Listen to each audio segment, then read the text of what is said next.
This pond might not look like much, but it's the site of the first step in restoring a magnificent species to the wild. Meet the magnificent ram's horn snail. Okay, bye, guy. Good luck.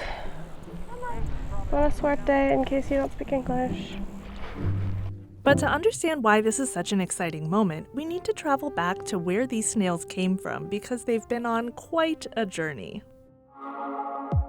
Here at the hatchery in Marion, North Carolina, there's a team of biologists raising these little snails with a big name. You know, I don't know exactly why they chose magnificent ram's horn. It's quite large compared to other snails, and it's really beautiful. It's got this kind of tan shell with leopard spots almost, and the body is this deep maroon color, so I just sort of like to think it's magnificent. When they saw it, they couldn't help but name it anything else.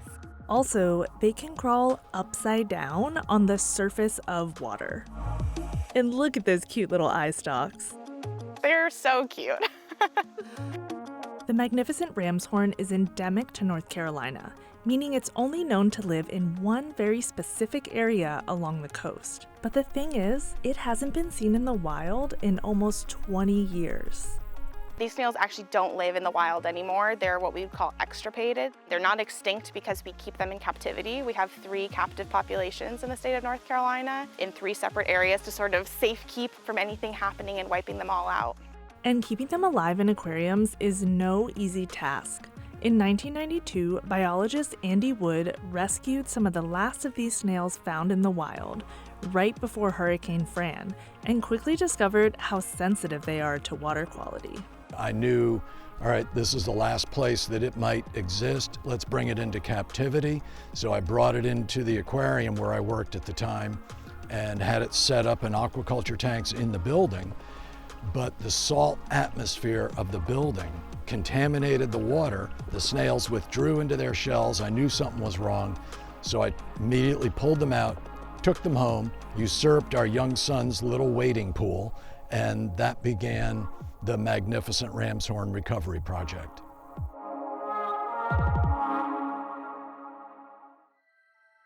It's a very unique niche species. They have a very specific habitat requirement. To reproduce successfully, they really need a pH between about 6 and 8. They can go a little bit higher than that, and the adults can tolerate lower than that, but the juveniles cannot. It has no salinity tolerance, so it can't handle any salt water at all. Which means sea level rise has an impact on where the snail can live.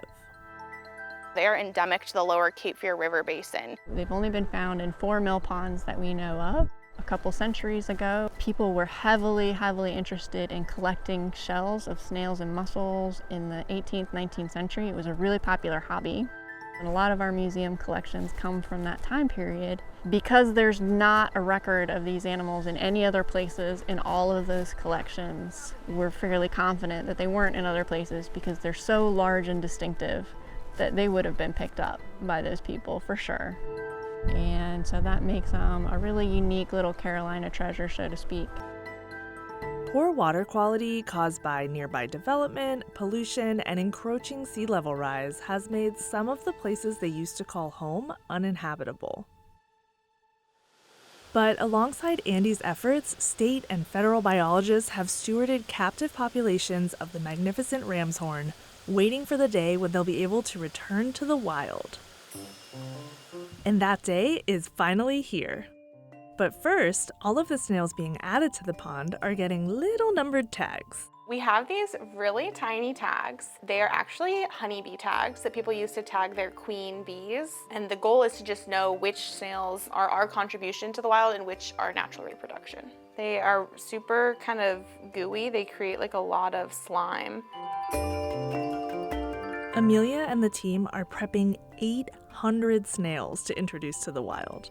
And speaking of the wild, an important part of this process was finding the perfect place to release them, because what they need to succeed is not easy to find in their historic range. We were really excited when we found this pond. Since it just gets runoff, it stays pretty neutral for the most part, and hopefully will provide a good habitat for them that's more stable over time.